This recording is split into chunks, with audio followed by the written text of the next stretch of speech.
Perhaps the whole self-improvement space was wrong about masculine and feminine energies. And before I even continue with this video, I have to tell you what masculine and feminine energies are to my understanding.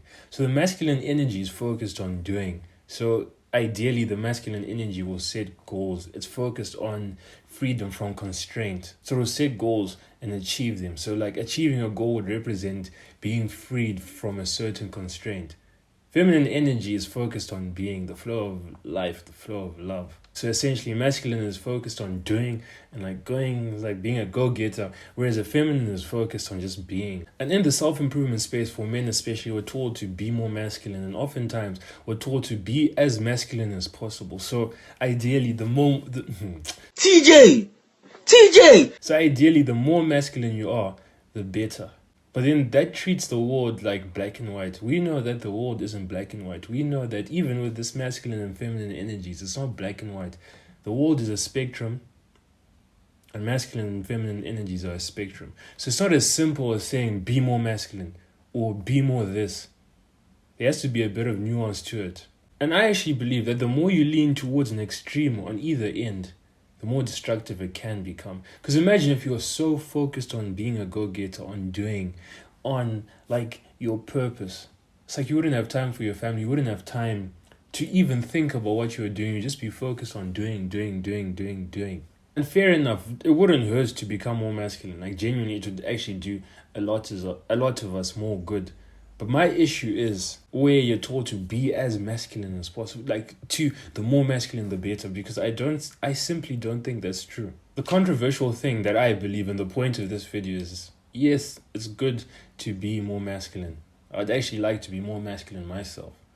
But periodically, you need to strengthen and empower your feminine side. Not become more feminine, but to strengthen and empower the little feminineness that you have in you.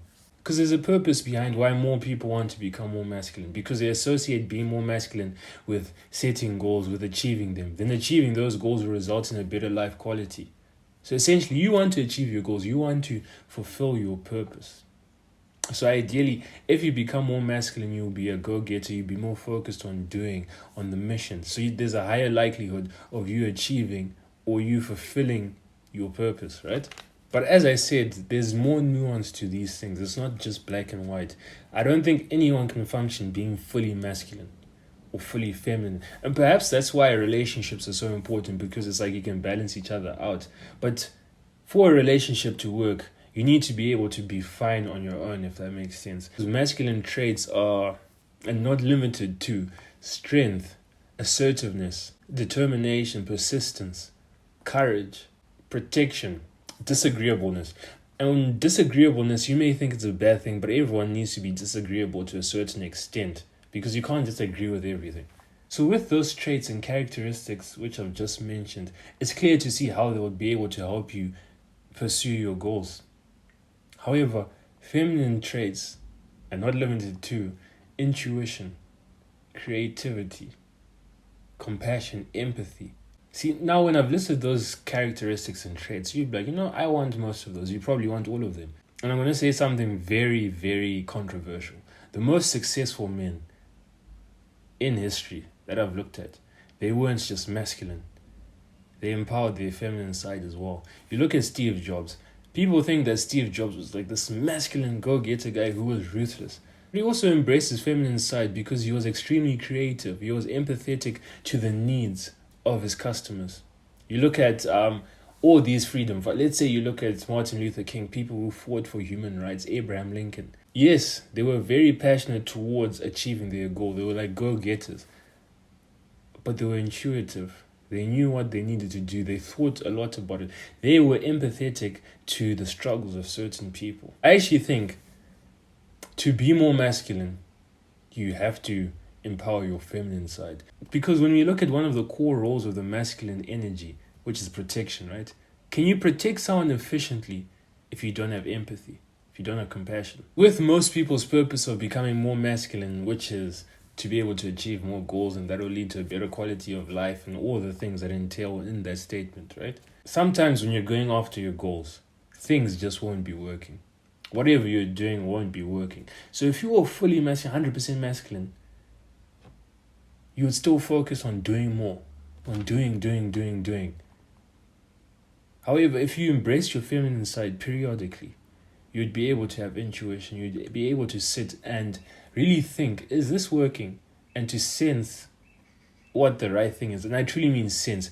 Sometimes you don't even have to find the thing, you just have to sense what the right thing to do is. By empowering your feminine side in that moment, you actually make your masculine side more effective because you will be able to sense the right thing. You will be able to realize that this isn't the thing. Like, you know how women are just very intuitive. I don't know how, but women are extremely intuitive. They're able to sense that you probably shouldn't do that. This probably isn't the right choice for you.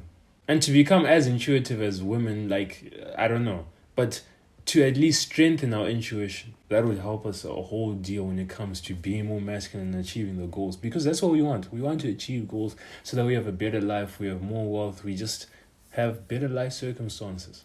I hope you understand where I'm coming from and you see why I say that the goal shouldn't be to become as masculine as possible. I think the goal should be to become more masculine, more focused on your goals, but to also be able to empower and strengthen your feminine side from time to time. Because as I said, you can't function on like one extreme of the spectrum. Or you can, but not optimally. Then you may be thinking, how do I strengthen these feminine qualities?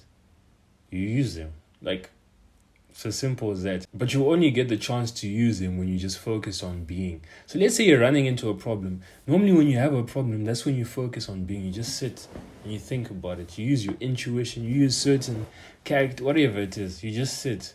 And the feminine energy is focused on being. So the way you can focus on being periodically is to journal, meditate, to spend time with nature, to go on walks and just enjoy.